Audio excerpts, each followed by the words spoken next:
The Butterfly's Dream by Kerberos 314, Chapter 2, Misprint.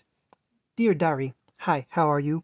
My name is Ruby Rose and I am 10 years old. My dad says I should try to write to you every day, even though he wants me to try and make real friends as well, which is weird because I know you are real, but he doesn't seem to think that counts. Anyway, I hope you don't mind then if I tell you a little about myself.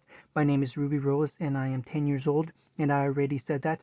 Today is October 31st and it's my birthday. It's the same day as Halloween. How cool is that? I like strawberries, puppies, spending time with my dad and my sister, and the stories that he and my mom used to tell me. I don't like mean people, vegetables, and grim because they took my mom away. But I guess that I don't hate them because I don't like to hate anything. But they are why my dream is to become a strong huntress. Just like my mom, I want to make the world a better place for everyone so that one day we can all live happily ever after, just like in her stories. There was that lurch in his stomach, the one where you feel like you're climbing a staircase and miss that final step and feel like you're going to fall forever in a pit of dizzying blackness. As he missed the next step and fell away into nothing, he went from sleeping to wide awake as he tumbled out of bed into a disorganized pile of blankets and sweat. His twig-like arms were glistened even though he was chattering with cold, and though the adrenaline coursed through his veins like a freight train, his heightened focus was directed inward to the non-existence of his heartbeat. He gasped a rattling breath. 1, 2, 3, but lost count each time. He wondered how he was still alive without a pulse in his chest, but then returned, faint and unhurried, not pumping enough blood to his swimming head, and he felt like he was going to black out again. This time he did not dream. What was that? He pushed himself off the wood floor, worn smooth from use, and blinked in the bright light of day. It was morning again. He looked at his hands and realized that those pudgy little starfish had not been the ones holding the pen. These were his hands, and the others were what exactly? A ghost? A dream? His dream? His dream was to become the Hokage so that everyone in the village would be forced to acknowledge his existence, and he would one day have friends, and a family, and a father, and a sister whom he would protect from the beast. No! This was not his dream. This was the first deviation, the first time he recognized the difference between the slender being of his thoughts and the robust ones tied to the mundane world around him, when the pen went one way and his heart the other. Every time before this was like riding in a train car, surrounded by the luxurious decor and staring outwards at the scenery passing by. Suddenly it went around a curve and he did not follow. Realizing for the first time he had only ever been a ghost, he questioned whether that person known as Ruby Rose was in fact someone else, separated from him and his problems, someone else who had a father and a sister and a dog and a home and dreams which diverged from his own, and that this lonely squalor was his only reality. He picked himself off the floor and tossed the covered blanket on his bed, uncaring how it fell crooked. He patted his way into the kitchen nook and started to boil himself some water automatically. But it was so real. It had always been real. This incident hadn't made it less real. It just made it different.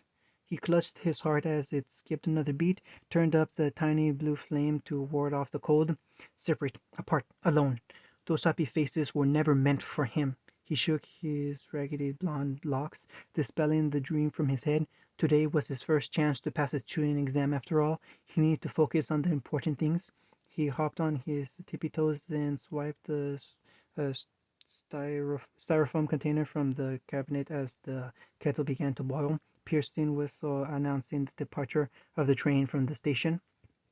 He felt like he should try to make friends. He felt like he should try to make real friends, even though it was his last day in the academy. He never wanted to stop trying. A biological compulsive driving him to step up to the plate and swing at the curveball life threw at him. He could have been like Sasuke, could have been famous for something bad, being dark and cold and otherworldly, but that wasn't him. He knew that much. So when he was rebuffed yet again, he took it in stride. He didn't even remember what he said or what they said or even who they were. He was going through the motions because that's what it felt like he should do, because that was what who he was. When he failed the exam again, he warded off disappointment with a wooden smile, but this time he could not help but let some of the rain in when he shut the door to that less than perfect world. He retreated into his comfortable cubbyhole to ward off the real pain, his dreary, cold, and lonely reality. He wanted to withdraw into that secluded close his eyes and wait in patience for his family to show up, and they would go outside together into the sunshine of the forest and laugh and play and get stronger and more resilient to the evil things which lurked outside that paradise. But a thought struck him. Could he even go back again? It was, after all, just a dream. Naruto. He lifted his head from where it rested on the rough hemp rope swing. A smiling brown pineapple eclipsed the sun. Another dream? Ma. Naruto, you know you're probably past the exam if you studied a little harder. I'll try harder next time, Iruka-sensei. The perpetual Chunin frowned at the listless response. He could tell his student was elsewhere. I'm serious, Naruto. Listen to me. You could be a great ninja if you just put a little bit more effort into your studies. I don't want to be a great ninja. I'm going to be the best. Databayo. For a brief moment there was a spark as the unflappable brat he knew reanimated that lifeless corpse. Iruka sighed. And how are you going to do that if you don't pass the exam first? But it was too late, and Naruto had already doubled back to seek solace in that room of painted pictures. The instructor whistled a sigh at the rebuff, but could not just let it go at that. That wasn't the type of person he was. He crouched down on his knee and placed a gentle hand on the boy's all too thin shoulder. Naruto flinched and blinked, pupils dilating back into focus. Naruto, this is your dream, right? Hmm? To become the Hokage, that's your dream, your goal? He gave a lopsided grin. Or have you changed your mind in the last 30 minutes? No way! This time the pale blonde was genuinely taken aback. You see those men? He pointed to the four faces set in stone, which overlooked the whole village, idyllic statues that were more than reality, less than truth. Do you think they got to where they were just talking about being the best? No. Naruto looked down, wishing he could walk away in that dark room and wait for the light to come back. No, Iruka frowned, still trying to get the boy to look him in the eye. He gave him a little shake, and the clouds lifted from the azure skies, staring back at him. They worked hard for it. They kept their focus on their goals, but also on their fellow ninja as well as each other and every villager who they considered family. Naruto looked troubled. He had heard this speech before, but now he knew what family really meant. If they're supposed to be my family, Iruka caught his tongue as the boy spoke. If they're all supposed to be my family, why do they always treat me so bad? The older man bit his tongue. He had expected obstinance, a resentful acknowledgement that he needed to work harder. He should have expected this question, but he knew that he didn't want to ask it himself either. But he quickly found his stride again. Well, families. Not all families get along. Not everyone understands what it means to be a part of a family. What does it mean? Yeah, yeah, like they expect that their family should love them unconditionally no matter what they do. Naruto was confused as everything he had grown up knowing about family seemed so perfect and complete. It came so effortlessly and free, and if you didn't have to begin with, you never have to begin with, you never would. But then again, wasn't that all just a lie? But the truth is that no love is unconditional. Love is both ways, and love requires work, and you can't just expect someone to give you love for free.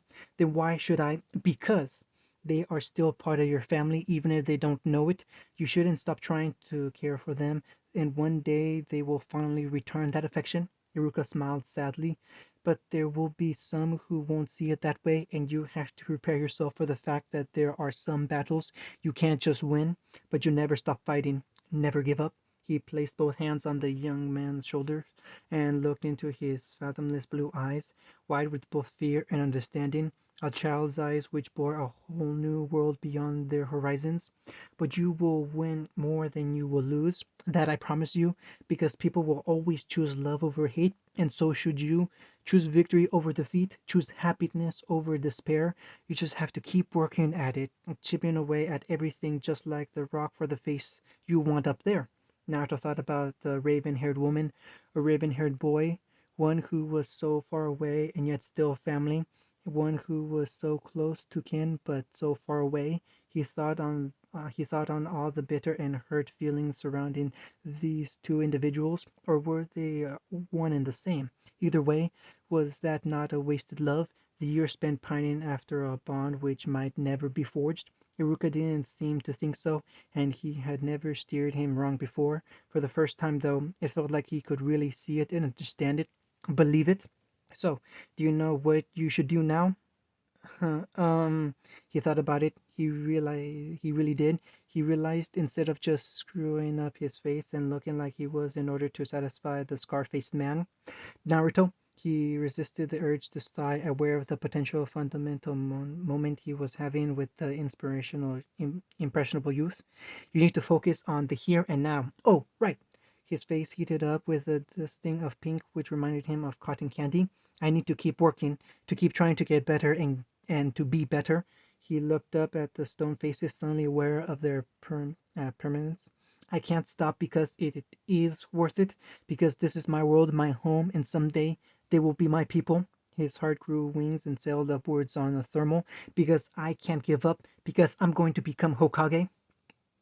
Ruby blinked the pixie dust from her eyes as the X's floated lazily into the beam of warm sunlight tumbling through her bedroom window. She flopped back onto her pillow with a groan, realizing that it was a school day and she had another test, and not just any test, but the test, which would determine if she was fit for the Huntsman fast track or if she would spend another 2.5 years studying science and grammar and other boring stuff. She had failed the practice test her dad had given her 2 weeks before. She had studied religiously since then. Of course, hadn't she? The half-groan, half-whisper was muffled by her heavily feathered pillow as she rolled over and buried her face in it. Suddenly her whole day just felt so insurmountable, just hanging up on that one thought, just which loomed like a big stony bust of her father glaring down with disappointment. Hey Ruby, it's time to get up.